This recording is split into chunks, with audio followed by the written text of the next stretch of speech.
Assalamualaikum warahmatullahi wabarakatuh. Perkenalkan, kami dari kelompok satu kelas G reguler malam. Di sini kami ingin menjelaskan materi mata kuliah dari SysOper dari materi awal masuk sampai akhir semester ini. Yang dimana anggotanya itu ialah, perkenalkan dulu dari nama saya sendiri, Muhammad Yunus, dan NPM 23100100539. Selanjutnya ada teman saya bernama Muhammad Satria Ramadan dengan NPM 23100100128. Selanjutnya, teman saya yang terakhir, yang satu kelompok sama saya, yaitu Raiman Danur dengan NPM 23100100002. Yang dimana materi pertama akan dijelaskan oleh Raiman Danur. Untuk Raiman Nur, dipersilahkan. Definisi dan tujuan sistem operasi. Memahami fungsi dan tujuan sistem operasi. Sistem operasi adalah komponen penting dari sistem komputer yang mengatur penggunaan perangkat keras oleh program aplikasi dan pengguna. Komponen sistem komputer terdiri dari perangkat keras, program aplikasi, sistem operasi, dan pengguna. Sistem operasi berperan dalam menghubungkan semua komponen ini. Tujuannya tersebut untuk memahami sistem operasi agar dapat merancang dan memodifikasi sesuai kebutuhan individu atau organisasi. Struktur sistem operasi terdiri dari 1 kernel, 2 manajemen proses, 3 manajemen memori, 4 sistem berkas, 5 manajemen perangkat input atau output, 6 antarmuka pengguna, 7 keamanan dan akses kontrol. Komponen sistem informasi. Yang pertama, manajemen proses. Manajemen proses bertanggung jawab untuk mengatur dan mengelola proses yang berjalan dalam sistem operasi. Ini termasuk penjadwalan, pembagian waktu CPU, dan pengendalian proses yang sedang aktif. Tanpa manajemen proses yang efisien, sistem tidak dapat melakukan multitasking dengan baik. 2. Manajemen memori utama. Manajemen memori utama mengelola pengalokasian dan penggunaan memori di sistem. Ini melibatkan penugasan memori untuk proses yang berjalan dan menjaga efisiensi penggunaan memori. Memori yang tidak dikelola dengan baik dapat menyebabkan penurunan kinerja sistem. 3. Manajemen penyimpanan sekunder. Manajemen penyimpanan sekunder berkaitan dengan pengelolaan data yang disimpan dalam perangkat penyimpanan seperti hard disk dan SSD. Ini mencakup pengorganisasian data, pengelolaan ruang, dan sistem file, sehingga data dapat diakses dengan cepat dan efisien. 4. Manajemen sistem input atau output. Manajemen sistem input atau output bertugas mengatur interaksi antara perangkat keras dan perangkat lunak untuk input dan output data. Ini memungkinkan perangkat seperti keyboard, mouse, dan printer berfungsi dengan baik dan efisien, serta minimalisir konflik antar perangkat. 5. Manajemen berkas. Manajemen berkas menyediakan cara untuk menyimpan, mengorganisir, dan mengakses berkas di sistem.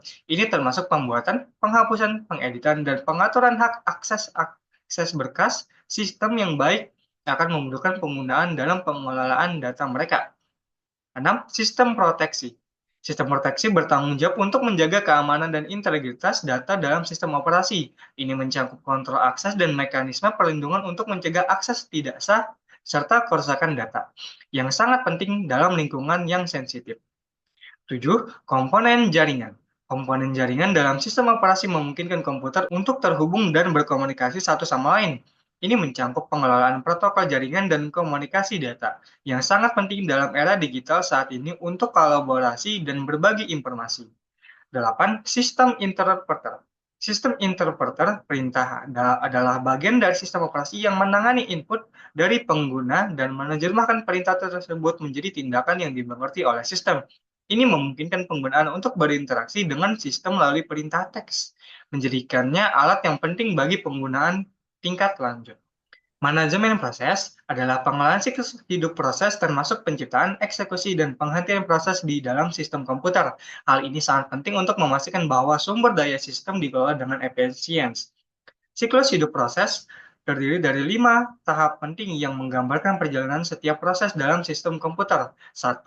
Neos. Tahap Neos adalah ketika proses baru dibuat oleh sistem.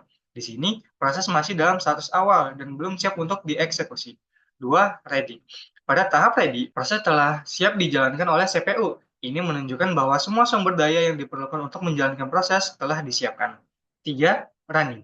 Tahap running adalah saat proses sedang dieksekusi oleh CPU. Di sini, proses mengambil waktu CPU untuk menjalankan instruksinya. 4. Blocket. Proses berada pada tahap blocket saat menunggu sumber daya tertentu, seperti input dari pengguna atau data dari disk, yang diperlukan untuk melanjutkan eksekusi. 5. Terminated. Tahap terminated menandakan bahwa proses telah selesai dieksekusi. Di sini, semua sumber daya yang digunakan oleh proses dibebaskan kembali ke sistem. Manajemen memori utama. Pengantar Manajemen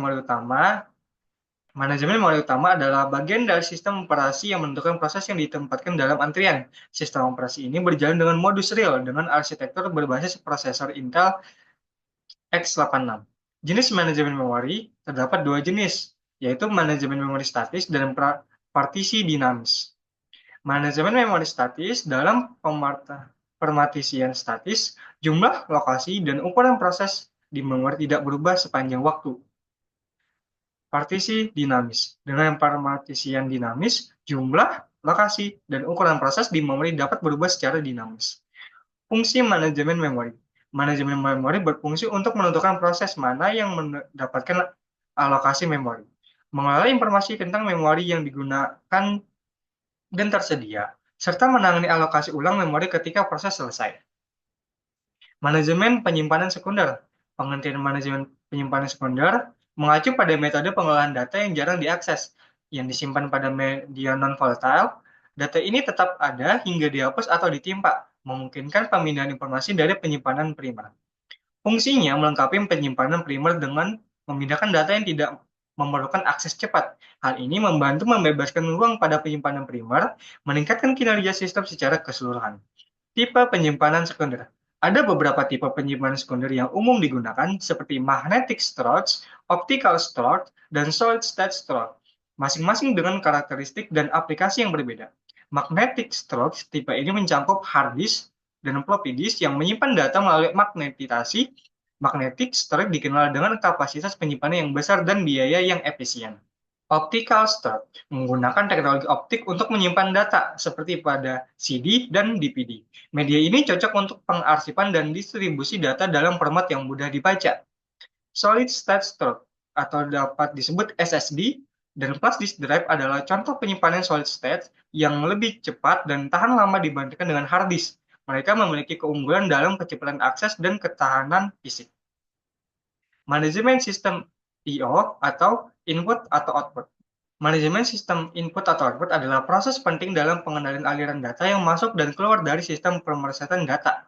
Proses ini memastikan bahwa ada komunikasi yang efisien antar perangkat keras seperti keyboard, printer, dan monitor dengan sistem operasi yang digunakan. Teknik program input atau output terbagi menjadi beberapa kategori, yaitu 1.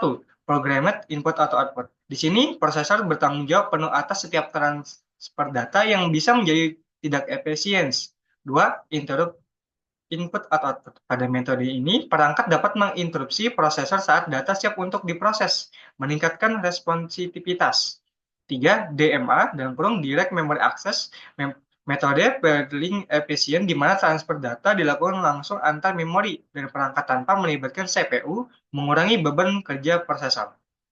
Fungsi program input atau output yaitu 1. Menyediakan antarmuka standar untuk perangkat input atau output sehingga memudahkan komunikasi antar perangkat. 2. Mengelola interupsi perangkat yang memungkinkan sistem untuk merespon peristiwa eksternal dengan cepat. 3. Mengoptimalkan transfer data melalui teknik buffering dan caching untuk meningkatkan efisiensi. Manajemen berkas.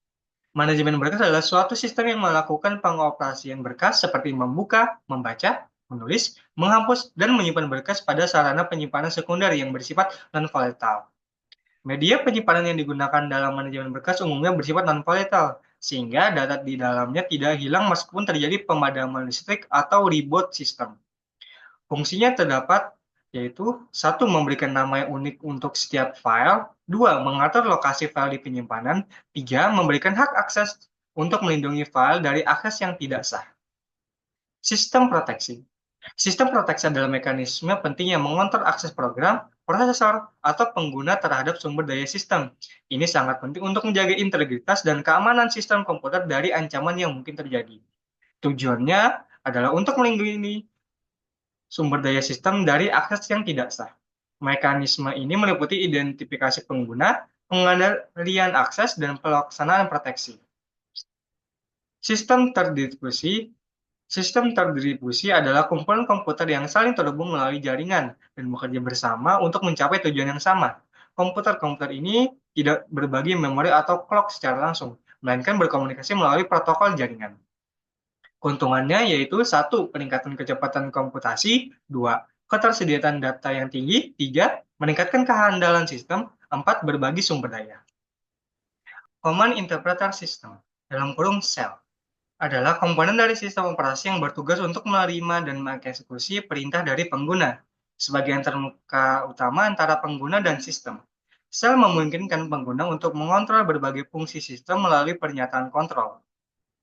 Fungsi Command Interpreter System yaitu satu, manajemen dan pembuatan proses, dua, penanganan input atau output, tiga, manajemen penyimpanan sekunder, empat, manajemen memori utama, lima, akses sistem file, enam, proteksi, tujuh, jaringan. Baik, setelah ini akan dilanjutkan oleh teman saya, Muhammad Satria Ramadan. Lalu untuk materi selanjutnya atau subjudul materi selanjutnya yaitu ada layanan sistem operasi. Layanan sistem operasi menyediakan lingkungan untuk menjalankan program dan mempermudah tugas pemrograman. Layanan sistem operasi sendiri yaitu ada satu, eksekusi program, kemudian kedua ada operasi input output, kemudian ada manajemen file, kemudian ada komunikasi antar proses, dan yang terakhir yaitu deteksi dan penanganan masalah. Selanjutnya itu ada sistem call. Sistem call menyediakan antarmuka antara program yang sedang berjalan dengan sistem operasi. Sistem call biasanya tersedia dalam bentuk instruksi bahasa assembly. Lalu selanjutnya itu ada mesin virtual atau virtual machine. Virtual machine mengambil pendekatan berlapis untuk kesimpulan logis, memperlakukan hardware dan kernel sistem operasi seolah-olah semuanya perangkat keras. Lalu untuk selanjutnya yaitu ada perancangan sistem dan implementasi. Perancangan bertujuan untuk memenuhi kebutuhan sistem operasi, mengutamakan sasaran yang kompatibel dengan harapan pengguna. Desain harus mencakup target prioritas yang mempengaruhi pengalaman pengguna. Implementasi juga melibatkan penulisan kode sumber dalam bahasa tingkat tinggi, mengompilasi, dan mengeksekusinya. Lalu, fungsi dan perancangan sistem dan implementasi. Fungsinya yaitu satu, mengendalikan eksekusi program, dan yang kedua yaitu menyediakan layanan seperti manajemen memori, penanganan interupsi, dan akses sistem berkas. Tujuannya adalah memberikan layanan optimal bagi pengguna dan perangkat yang terhubung. Lalu selanjutnya itu ada sysgen atau system generation.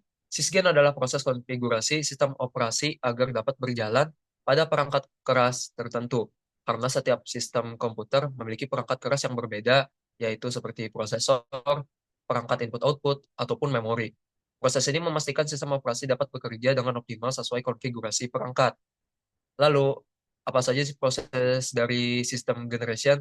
Yang pertama itu ada booting, yaitu memulai komputer dengan memuat kernel. Kemudian yang kedua yaitu ada bootstrap program, yaitu kode yang disimpan di ROM untuk membuat kernel, memasukkannya ke memori, dan memulai eksekusinya. Untuk materi selanjutnya, yaitu pengolahan sistem operasi. Dalam pengolahan sistem operasi ini meliputi ada manajemen proses, manajemen utama memori, penjadwalan proses, dan sistem booting. Nah, untuk masing-masingnya akan saya jelaskan yang dimulai dari manajemen proses. Manajemen proses melibatkan berbagai tugas yang dilakukan oleh sistem operasi untuk memastikan bahwa setiap proses mendapatkan waktu CPU yang adil dan dapat berjalan secara efisien. Setiap proses dalam manajemen sistem operasi memiliki yang namanya satu, proses control block atau PCB, kemudian yang kedua itu interaction antar proses atau EPC, dan yang ketiga itu mutual exclusion. Yang kedua itu ada manajemen utama memori. Sistem operasi bertanggung jawab untuk mengelola memori ini dengan efisien, memastikan bahwa setiap proses mendapatkan alokasi memori yang tepat tanpa mengganggu proses lain. Tujuannya yaitu satu, melacak. Sistem operasi harus memantau bagian mana dari memori yang sedang digunakan dan bagian mana yang masih tersedia. Kemudian yang kedua yaitu alokasi, yaitu ketika sebuah proses memerlukan memori, sistem operasi harus mengalokasikan sejumlah memori yang cukup untuk memenuhi kebutuhan proses tersebut. Kemudian yang ketiga itu ada penjadwalan proses. Penjadwalan diperlukan karena jumlah proses yang berjalan biasanya lebih banyak daripada jumlah CPU yang tersedia, sehingga CPU harus dibagi antara beberapa proses, beberapa algoritma dari penjadwalannya itu atau prosesnya itu. Pertama ada first come first serve atau FCFS, kemudian yang kedua ada shortest job first atau SJF, kemudian yang ketiga ada priority scheduling, kemudian yang keempat ada round robin atau RR, kemudian yang kelima yaitu ada multi level queue scheduling. Kemudian yang terakhir yaitu ada sistem booting. Booting adalah proses awal yang terjadi ketika komputer dinyalakan. Tahapan booting proses terdiri dari beberapa tahap, yaitu yang pertama ada power on self test atau POST, kemudian yang kedua yaitu memuat bootloader, kemudian yang ketiga memuat sistem operasi, kemudian yang terakhir yaitu inisialisasi sistem operasi. Untuk materi selanjutnya akan dilanjutkan oleh teman saya Muhammad Yunus. Untuk Muhammad Yunus silahkan untuk memaparkan materinya.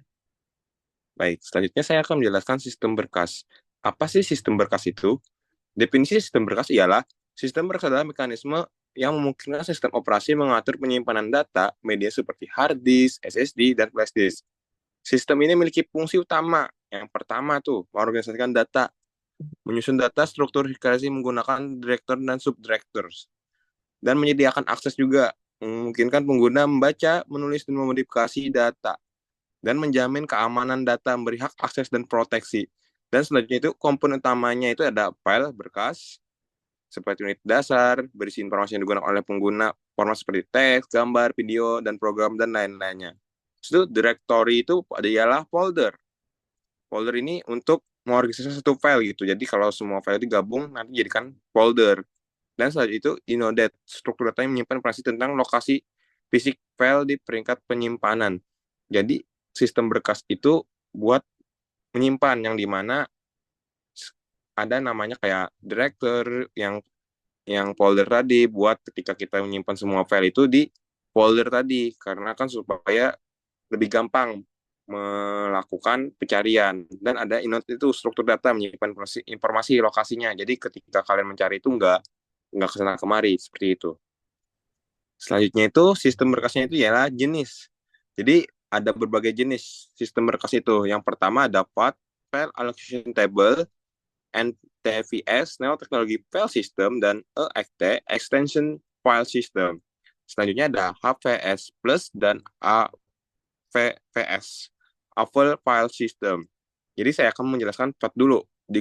FAT ini digunakan untuk sistem lama seperti MS-DOS. Kelebihannya sederhana dan kompatibel dengan berbagai perangkat, kekurangan tidak efisien untuk menyimpan penyimpanan besar. Jadi untuk FAT ini dia itu kelebihannya sederhana tadi dan kompatibel dari semua perangkat lah. Cuma dia nggak bisa nyimpan penyimpanan besar seperti itu. Dan NTFS, Net Technology File System, yang digunakan Windows sekarang yang mendukung file keamanan dan kompresi dan ekskripsi. Jadi ketika kalian menyimpan di sini, itu file kalian enkripsi, jadi nggak keamanan, itu lebih aman lah. Selanjutnya itu EXT, Extension File System, yang digunakan pada Linux dan versi EXT 2, 3, dan 4. Dan 4 adalah versi terbaru yang mendukung ukuran file besar dan kinerja lebih baik. Jadi untuk Extension File System ini digunakan di Linux. Yang sebelumnya kan Neo Technology File System di Windows. Selanjutnya itu APS, Apple File System, yang digunakan pada Mac OS.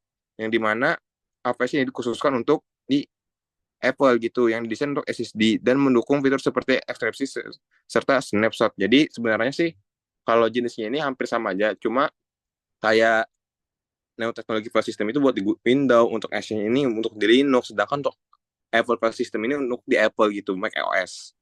Selanjutnya itu ada metode access file. Jadi metode access file itu ada 3. Yang pertama yang beruntun, sebutannya bahasa Inggris itu sequential access, sebenarnya akses langsung, direction access, dan metode akses lainnya. Yang pertama tuh yang beruntun itu data diakses secara beruntun satu persatu, cocok untuk perangkat seperti tab atau backlog. Jadi filenya itu tersusun beruntun, nggak bisa langsung melincah dari 1 ke 4, nggak bisa. Setelah itu akses langsung, data dapat langsung pada lokasi tertentu tanpa harus membaca seluruh file, cocok untuk basis data. Jadi yang akses langsung ini contoh kalian ke file kan, so kalian bisa langsung cari pencarian, otomatis langsung ke file tersebut. Contohnya sederhananya seperti itu, yang dimana akses filenya cocok untuk basis data, karena kan basis data itu memerlukan file secara cepat gitu, nggak boleh kayak beruntun seperti metode sebelumnya. Selanjutnya metode akses lain menggunakan indeks untuk mempercepat pencarian data seperti daftar si pada buku. Jadi akses lain ini menggunakan indeks. Jadi ketika kalian searching itu langsung ada muncul seperti itu. Selanjutnya struktur directory. Jadi struktur benar-benar paling penting dalam berorganisasi data. Ada single level direction, two level directory, hierarchical directory. Jadi yang pertama tuh caranya itu semua file berada dalam direktur tunggal, sederhana tapi sulit mengelola file dalam jumlah besar. Jadi dia itu keunggulannya sederhana, cuma pengelolaan file besar itu susah. Setiap pengguna selanjutnya yang level 2-nya itu setiap pengguna memiliki sub director sendiri di bawah director root. Jadi ibaratnya ini directory yang rootnya ada lagi subnya gitu. Selanjutnya itu ada hierarchical directory, struktur pohon dengan direktur yang sub directory yang fleksibel dan umum digunakan. Jadi yang hierarchical ini yang sering dipakai sehari-hari gitu. Selanjutnya itu ada proteksi berkas. Jadi apa sih proteksi berkas itu? Proteksi berkas itu ialah untuk menjaga berkas data biar nggak diakses secara tidak sah gitu.